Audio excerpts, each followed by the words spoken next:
أحبابي الكرام، الله عز وجل بما جمعنا هذه المكان المبارك يجب علينا، الله عز وجل يقول: لينفق ذو سعة من سعته ومن قدر عليه رزقه فلينفق مما آتاه الله لا يكلف الله نفسا إلا ما آتاها. أحبابي الكرام، الله عز وجل يقدر هذا العمل كله يأتي من؟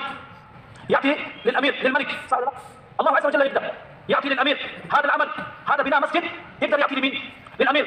الله عز وجل لماذا أعطاكم الله عز وجل هذه الصدقة؟ لكي يأخذ منكم. الله عز وجل يقول: خذ من أموالهم صدقة تطهرهم وتزكيهم بها. الله عز وجل يريد منكم أن يأخذ هذا الصدقة، يأخذ منكم ليش؟ لكي يطهر الله لأعمالكم. الرسول صلى الله عليه وسلم يقول: دعوا مرضاكم بالصدقة.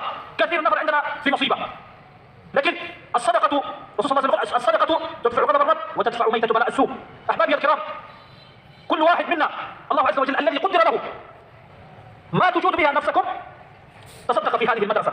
মেহমান মুকাররমা যে কথা বললেন, এই কথার খোলাসা হলো যে আমরা বেশি বেশি দান সদকা করব। দান সদকা করার দ্বারা কী হবে? আল্লাহ জাল্লা শাআনহু যদি আপনার আমার উপর রাগান্বিত হন, আল্লাহ সুবহানাহু ওয়া তাআলা এই দান সদকার কারণে আপনার আমার উপরে খুশি হয়ে যাবেন।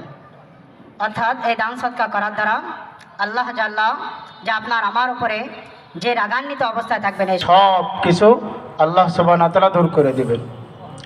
এরকমভাবে মেহমান মুকাররমা বলতেছেন যে সমস্ত মাদ্রাসাগুলো আছে, এই সমস্ত মাদ্রাসাগুলো কি করবে? এখান তো দান সৎকার মাধ্যমে এই সমস্ত প্রতিষ্ঠানগুলো পরিচালিত হয়।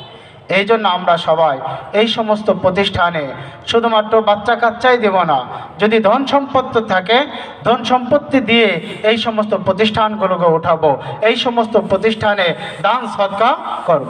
মেহমানে মুকাররমা বলতেছেন আমরা সবাই যে মাদ্রাসার প্রতি এরকমভাবে যেখানেই যেই প্রতিষ্ঠানগুলো আছে ওই সমস্ত প্রতিষ্ঠানগুলোতে আমরা কি করব?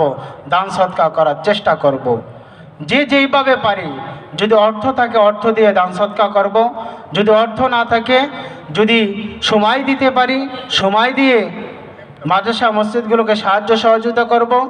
সময় যদি না থাকে তাহলে এই ক্ষেত্রে কমাস কম দোয়া তো করতে পারবো, ইনশাআল্লাহ। করতে পারবো না? যত দ্বীনি প্রতিষ্ঠান আছে, যত মাদারিস মসজিদ আছে, কমাস কম যদি টাকা না দিতে পারি, শ্রম না দিতে পারি, কমাস কম কি করব? দোয়া করব তো ইনশাআল্লাহ।